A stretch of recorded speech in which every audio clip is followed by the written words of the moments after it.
You're on the Burning Presales podcast, and I'm with Robert Beattie. Robert is a visionary sales leader who's currently the head of sales acceleration at Modernizing Medicine and previously worked as vice president of sales at Thomson Reuters. You know, those first calls generally are not as productive as they need to be, and it seems like there's got to be a strategy in place for teams to make those first calls more productive, to get more information from their buyers before they actually get into the meat of a solution. Maybe I'm framing it up wrong, but I wanted to put this on you, that notion of getting buyer attention on the front end. What does that mean, and how do you do it? Yeah, Aaron, it's a great question. And, it's not an easy thing, right? We're always looking to speed up the velocity with which a sales occur, right? Like if we can get somebody to buy today, that opens up the opportunity. I don't know, boss used to call it opportunity gap creation. The sooner you can sell somebody, the sooner you can go sell somebody else.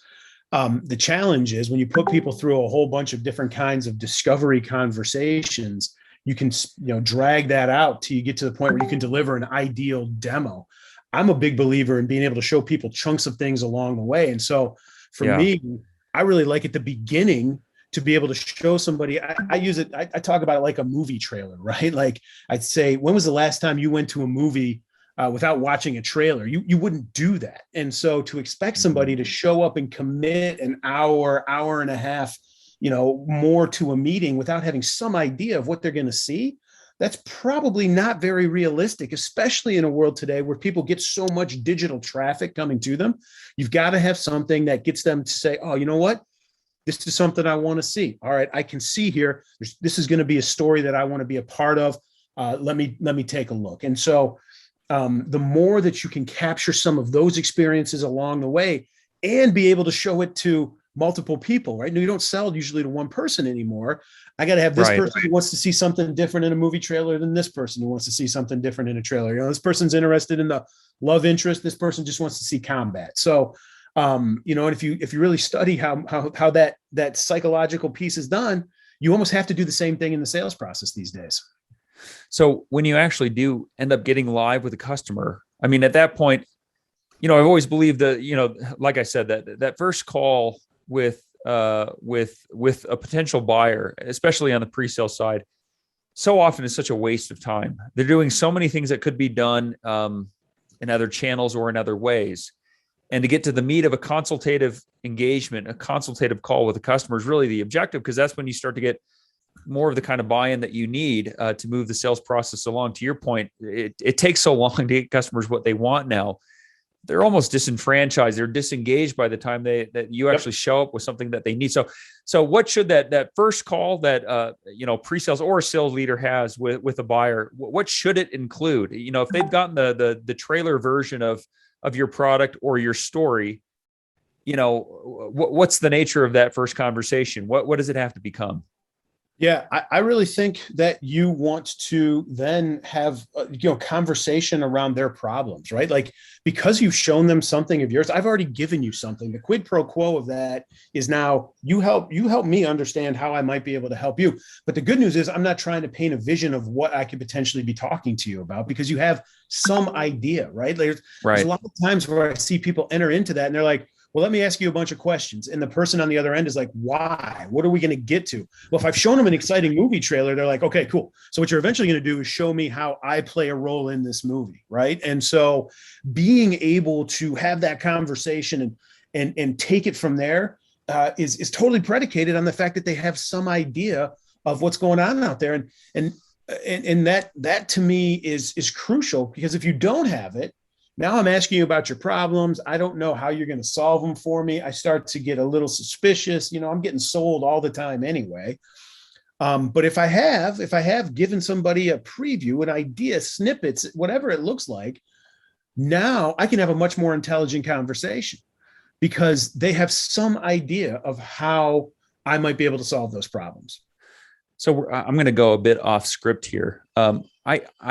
I hear and read a lot of material around product-led growth and buyer-led growth. And, this idea that you get your hands into things and get a feel for something before you actually get into more lengthy technical discussions. At the same time, there's a huge emphasis on emphasizing business outcomes before you get into feature and functionality. And I don't know that they're necessarily opposed from one another, these ideas, but I mean, how quickly do you get into features and functions versus, sharing the why of a solution and really justifying core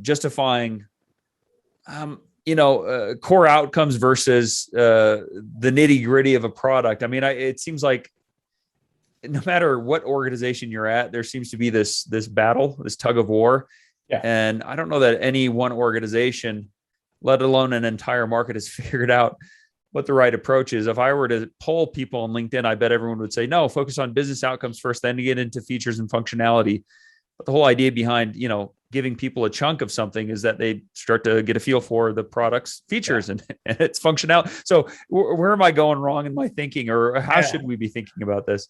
I think it's I don't think what I think has happened, especially in the digital age of selling, is there's no longer this formulaic A plus B equals 3, right? It's now A plus M plus 4 plus 7 plus content plus back to another A. Like, it's everybody's journey is so individualized. People are they blend the consumer sale with the business sale. So, I always say to people, you can't change how you buy. I talk to college campuses sometimes, and I'll tell people, I'll ask them, I'll be like, hey, anybody in this room ever bought anything at Amazon? And every single hand will go up. I'm like, what's the first thing you do when you go to Amazon? They go, read the reviews. I said, exactly. Right. And so there's sort of this piece of, I want some social proof. I want to have an idea that you can show me something. There's so many things that are out there that have been presented to people that just didn't live up to what the person was promising. We've all been disappointed at this point, right? Yeah. Anybody who's an experienced buyer has been horribly disappointed by something. That's their narrative. That's what's going on in their head. It's not, ooh, how can this help me? It's, how's this going to let me down? What are you doing here? Right. And so there's that suspicion. So you've got to give somebody some proof, whether it's social proof, business proof, product feature proof. The proof is the most important thing. And you almost have to begin with proof without knowing what it is you're trying to prove. You have to make some assumptions that somebody in this particular role with this particular size business, all information you can find out, right, will likely have these types of problems. That's why knowing your industry is so important. And if you can then present that, you have a much greater likelihood of engaging somebody early on. Now I take them through their individual journey. But that first step of engaging somebody early on is, I have to make some assumptions to make it happen. And if I can, then I better have a really good custom journey for them, because that's where, if I'm selling to somebody who needs social proof and I don't have social proof, I'm in trouble.